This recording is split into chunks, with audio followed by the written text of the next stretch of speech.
Hello, you're watching Vnews Bulletin. I'm Bang from Hanoi, and now the headlines as usual. Prime Minister issues order to maintain macroeconomic stability.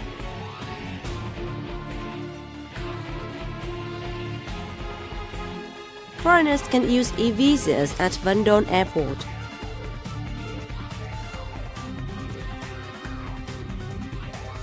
And Vietnam's food map created from dishes of 63 localities. President Wilsonville and a delegation of high-ranking officials on April 29th offered incense at the Quang Tri Ancient Citadel, a special national relic site in memory of soldiers who sacrificed their lives in the famous Quang Tri battle to defend the country. President Wilsonville is in the central province of Quang Tri to attend a ceremony marking the 50th anniversary of the liberation of Quang Tri and the 81 day and night battle defending the Quang Tri Ancient Citadel. During the anti-US war to defend the country, thousands of Vietnamese soldiers died in the battle to defend the ancient citadel and Quang Tri town in the summer of 1972. President Phuc and the delegation also took part in an event to issue a collection of stamps to mark the anniversary, which aims to promote patriotism and pride of the glorious history of the nation and of Quang Tri as well. Cabinet members convened at the regular meeting in Hanoi on April 29th. Prime Minister Phạm Minh Chính emphasized specific tasks for maintaining macroeconomic stability, controlling inflation, and managing monetary and fiscal policies flexibly. Pointing out positive signs in April, the Prime Minister said the macroeconomy has remained stable, with major economic balances ensured, while national defense and security have been safeguarded and external relations enhanced. He said people's lives have been ensured and their trust in the party and state consolidated and enhanced, while Vietnam's reputation and position in the international arena have improved. However, challenges still remain, such as risks to major economic balances, slow public investment disbursement, and sluggish implementation of the socio-economic recovery and development program, he said. Chính said major tasks and solutions set out in the program should be rolled out concertedly to benefit people and businesses. He ordered the establishment of a steering committee for the implementation of the program and assigned specific tasks to deputy prime ministers.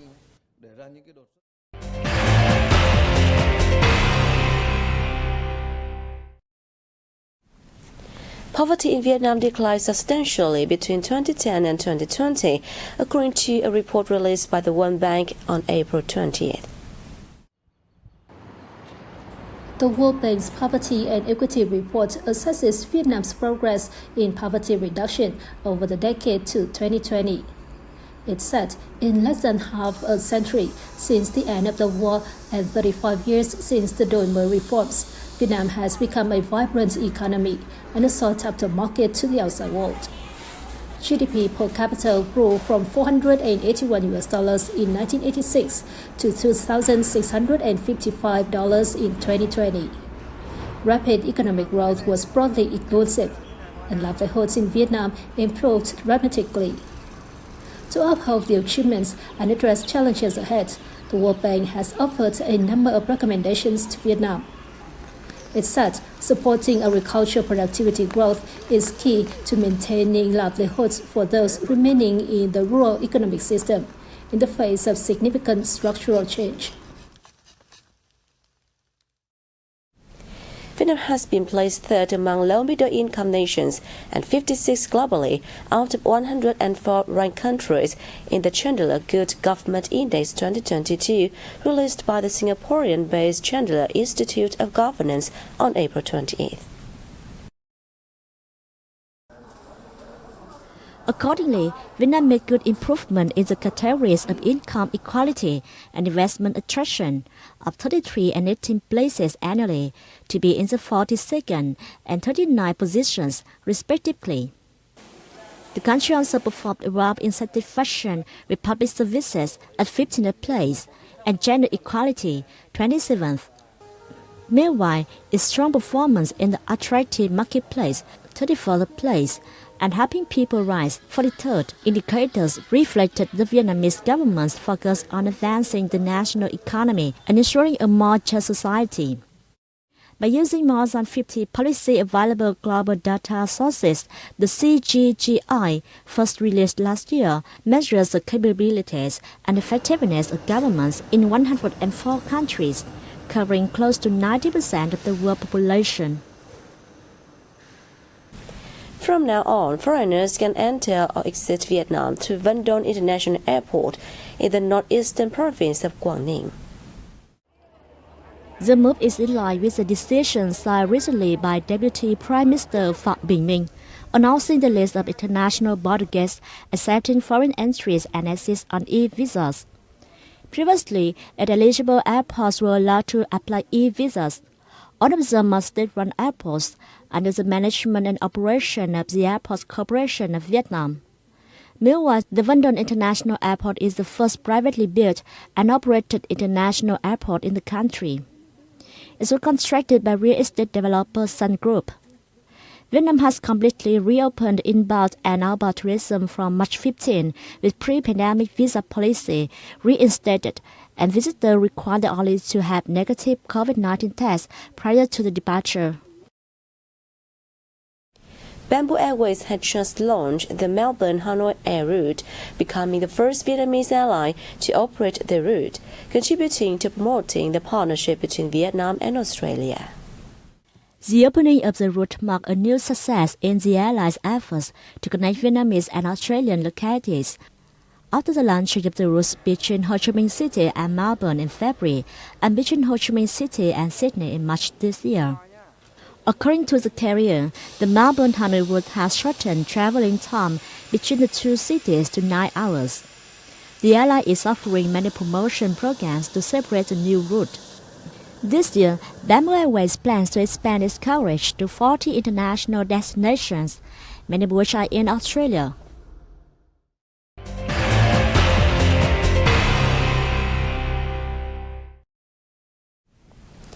The upcoming holiday on April 30th and May 1st is considered a golden opportunity for the tourism sector in both Dallas City and Lâm Đồng province to recover after COVID-19.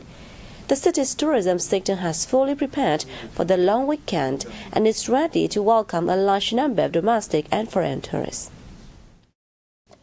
During the 4-day holiday, Dallas is expected to welcome some 180,000 visitors or more.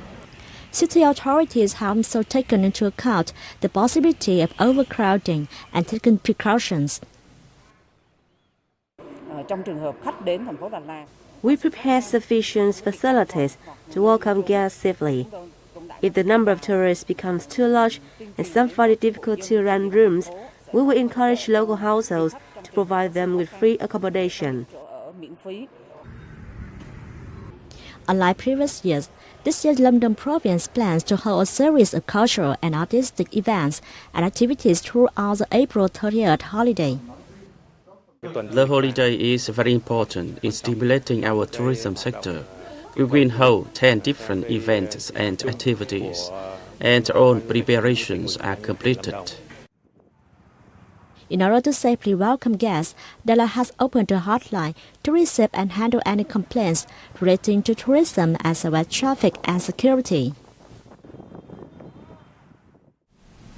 7 Vietnamese youth cities have been listed in the Impact Rankings 2022, released by the Times Higher Education on April 28th.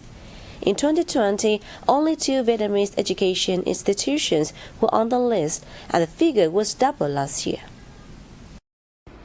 In the list, Vietnam National University Hanoi, Tôn Đức Thắng University, and Hanoi University of Science and Technology are in the group of 601 to 800, while Phonica University is among 801 to 1,000. The 3 new institutions that are on this year's list are Duy Tân University and National Economics University and FPT University. All the universities received high rankings for achievements relating to the 8 Sustainable Development Goals, economic growth, and decent work for all.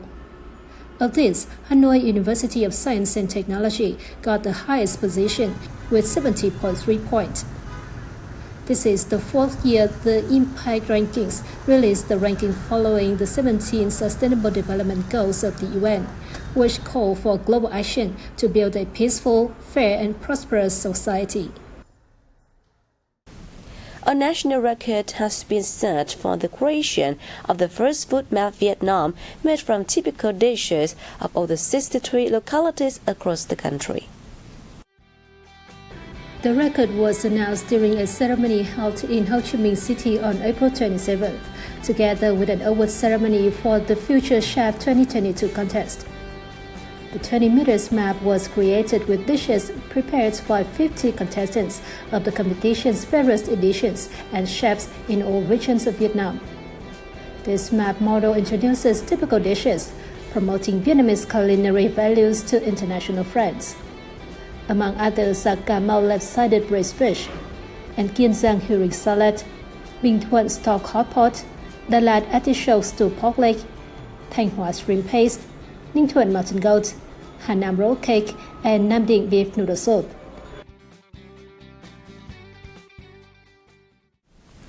A photo exhibition is underway along 4 streets of Ho Chi Minh City's District 1 to celebrate the 47th anniversary of National Re-Education Day, April 30th and May Day. The exhibition is divided into 2 parts along 4 streets. On Nguyen Hue and Dong Khởi Street, it displays 90 photos with the theme Ho Chi Minh City, 47 years together with the country and for the country, giving visitors an overview of the victory in 1975. Meanwhile, in the area opposite Chi Long Park and Labour Cultural Palace, it features 70 photos on the working class in the struggle for national independence. Besides, the exhibition also features outstanding socio-economic achievements in the city has gained over the past time, as well as its important contributions to the country's development. The exhibition will run until May 7. Thanks to economic development, many Muong families in Ngọc Lặc Mountainous district of Thanh Hóa province have built houses in recent years featuring new and modern architecture. However, many families decided to keep their traditional bamboo steel houses, especially after the district introduced a policy preserving the steel houses in association with the development of community tourism. The 100-year-old steel house of Mrs. Pham Thị Sao's family in Lập Thăm village in Thạch Lập commune, Ngọc Lặc district has 3 compartments and 2 wings, as well as 2 staircases. In the middle of the house is a place for worshipping the ancestors and welcoming male guests, while inside is a kitchen and a place for women to live. This is one of the 10 most beautiful wooden steel houses in Lập Thăm commune and was selected by Ngọc Lặc district to join its projects on preserving traditional steel houses of the Muong people in association with tourism development. My house, which my father left to me, is among those selected for the Community Tourism Development Project. I want it to be remodeled and beautified, and we can then join courses on community tourism to welcome tourists. According to the People's Committee of Ngọc Lặc District, there are currently around 14 city steel houses in the area, including more than 700 in Thạch Lập commune, many of which are over 100 years old. The Muong make up more than 70% of the populations in Ngọc Lặc district. The building of a community tourism area in Lập Thăm village in association with the preservation of traditional Muong steel houses is opening up opportunities to preserve traditional cultural values and utilize the locality's tourism potentials.